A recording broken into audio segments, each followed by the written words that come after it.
আসসালামু আলাইকুম প্রিয় দর্শক, আজ আমি আপনাদের সাথে শেয়ার করব পারফেক্ট রসগোল্লার রেসিপি। এই রসগোল্লাটা কিন্তু বানানো খুব সহজ, ঘরে বসেই হাতের কাছে থাকা উপকরণ দিয়েই পারফেক্টভাবে রসগোল্লা তৈরি করতে পারবেন।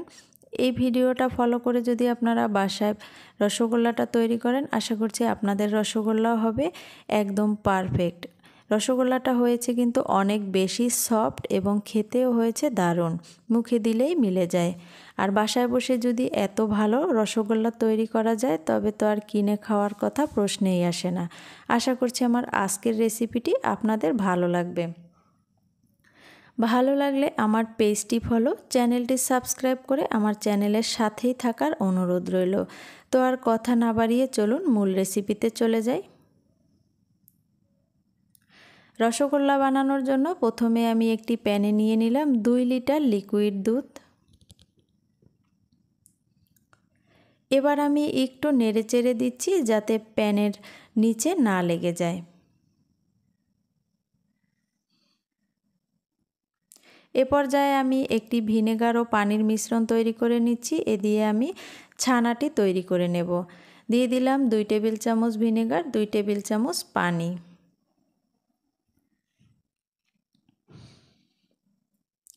দুধটা যখন এরকম ফুটে উঠেছে, ঠিক এই পর্যায়ে চুলার আঁচটা কমিয়ে আমি 1 টেবিল চামচ ভিনেগার ও পানির মিশ্রণটা দিয়ে আমি ছানাটা কেটে নিচ্ছি। আমি আলতো হাতে নেড়ে নিচ্ছি, দেখতেই পাচ্ছেন ছানাটা কাটতে শুরু করেছে।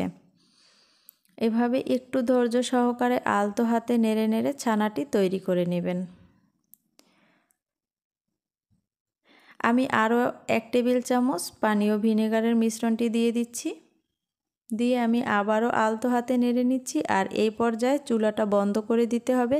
আমি কিন্তু চুলাটা বন্ধ করে নিয়েছি। এখন আমি আলতো হাতে নেড়ে নিচ্ছি। ছানাটা কিন্তু খুব ভালোভাবেই কাটতে শুরু করেছে। এবার আমি আবারও দিয়ে দিচ্ছি 1 টেবিল চামচ ভিনেগার ও পানির মিশ্রণটা দিয়ে আমি আবারও নেড়ে চেড়ে নিচ্ছি। ঠিক যখন পানির কালারটা এভাবে হয়ে আসবে, এই রকমের চেঞ্জ হয়ে আসবে,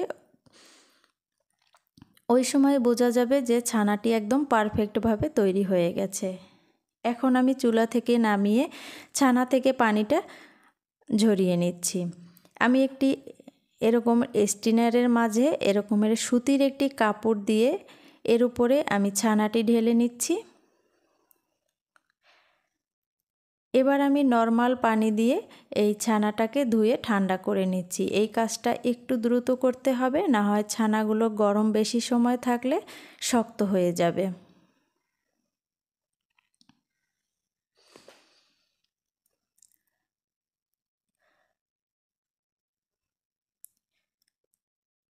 এবার আমি এই কাপড়টাকে এভাবে মুড়িয়ে নিচ্ছি। আপনারা কিন্তু চাইলে স্ট্রেনারের উপরেও এই ছানাটা ঢেলে নিতে পারেন, স্ট্রেনারের উপরেই এই পানিটা ঝরিয়ে নিতে পারেন। আমি আলতো হাতে এভাবে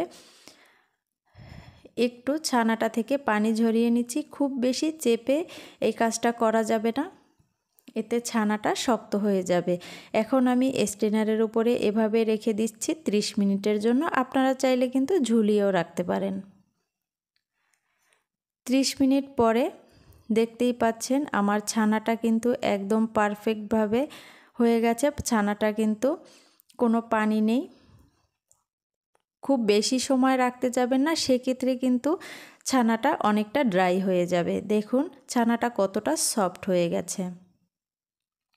একটি প্যানে আমি নিয়ে নিলাম 2 কাপ চিনি, দিয়ে দিলাম 2 লিটার পানি। আমি এখানে 2 লিটার দুধের ছানা তৈরি করেছি, তাই আমি 2 লিটার পানি দিয়েছি 2 কাপ চিনির সাথে। দিয়ে দিলাম ফ্লেভারের জন্য 4টি এলাচ।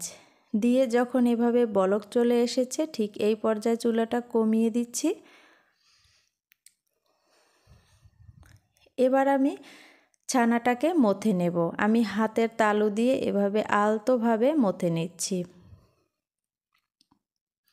আমি কিভাবে মথে নিয়েছি আপনারা দেখেই বুঝতে পারছেন। এইভাবেই আপনারা ছানাটাকে মথে নেবেন। এ পর্যায়ে দিয়ে দিচ্ছি 1 চা চামচ চিনি, দিয়ে দিচ্ছি 1 টেবিল চামচ ময়দা। ময়দাটা দিয়েছি বাইন্ডিংয়ের জন্য। এখন আমি আবারও ছানাটাকে ভালোভাবে মথে নিচ্ছি।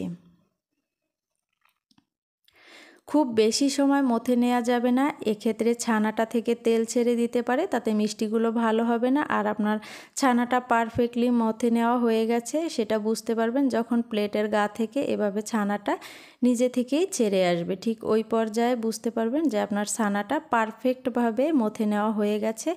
আমি এভাবে কিছুটা ছানার হাতের মাঝে নিয়ে এভাবে একটি বল তৈরি করে নিয়েছি। আমি মিষ্টিগুলো তৈরি করে নিচ্ছি। আপনারা আপনাদের পছন্দ মতো ছোট বড় করে তৈরি করে নিতে পারবেন। দেখতেই পাচ্ছেন আমি কিভাবে বলটা তৈরি করে নিয়েছি। আর একটি বিষয় খেয়াল রাখবেন যে মিষ্টিটা যখন আপনি তৈরি করবেন মিষ্টির গায়ে যেন কোনো ক্রাক অথবা ফাটল না থাকে। সেক্ষেত্রে কিন্তু যদি ক্রাক অথবা ফাটল থাকে তাতে কিন্তু আপনি মিষ্টিটা যখন শিরায় দিবেন তখন মিষ্টিগুলো ভেঙে যাবে। সবগুলো মিষ্টি আমি একইভাবে তৈরি করে নিয়েছি। এখন চুলায় আমি যেই শিরাটা তৈরি করে নিয়েছি সেটা যখন এভাবে বলক চলে আসবে ঠিক চুলার আঁচটা একদম হাই হিটে দিয়ে মিষ্টিগুলো আমি ছেড়ে দিচ্ছি শিরার মাঝে। আমি একে একে সবগুলো মিষ্টি শিরার মাঝে দিয়ে দিচ্ছি। এখন আমি চামচের সাহায্যে একটু পানিটা দুলিয়ে দিচ্ছি। মিষ্টির গায়ে কিন্তু লাগানো যাবে না চামচ, মিষ্টিগুলো এই পর্যায়ে অনেক বেশি নরম থাকে, তাতে এই মিষ্টির বলগুলো ভেঙে যাবে।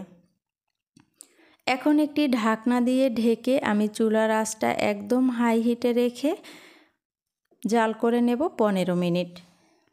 দেখতেই পাচ্ছেন মিষ্টিগুলো কিভাবে ফুলে উঠেছে, একদম ঢাকনার উপরে থেকেই দেখা যাচ্ছে। 15 মিনিট পরে আমি ঢাকনাটি তুলে নিলাম। এ পর্যায়ে কিন্তু মিষ্টিগুলো খুব বেশি নাড়াচাড়া করা যাবে না, মিষ্টিগুলো অনেক বেশি নরম। এখন আমি ঢাকনাটি তুলে আমি হাই হিটেই জাল করে নেব আরও 15 মিনিট। 15 মিনিট পরে আমি চুলাটা বন্ধ করে দিলাম আর আমি আপনাদের মিষ্টিটা দেখিয়ে দিচ্ছি এটা কতটা সফট হয়েছে। ঠান্ডা করার জন্য রেখে দিচ্ছি, মিষ্টিটা ঠান্ডা হয়ে গেলে আমি আপনাদের পরিবেশন করে দেখিয়ে দিচ্ছি। দেখতেই পাচ্ছেন মিষ্টিটা কতটা সফট এবং সুন্দর হয়েছে। আর এখন কিন্তু মিষ্টিটা একদম ঠান্ডা হয়ে গেছে। আশা করছি দেখেই বুঝতে পারছেন মিষ্টিগুলো কতটা সফট হয়েছে, পারফেক্ট হয়েছে। একটা মিষ্টিও কিন্তু ভাঙেনি, সবগুলো মিষ্টি একই রকমের আছে। আর আমি আপনাদের সাথে কেটে শেয়ার করছি।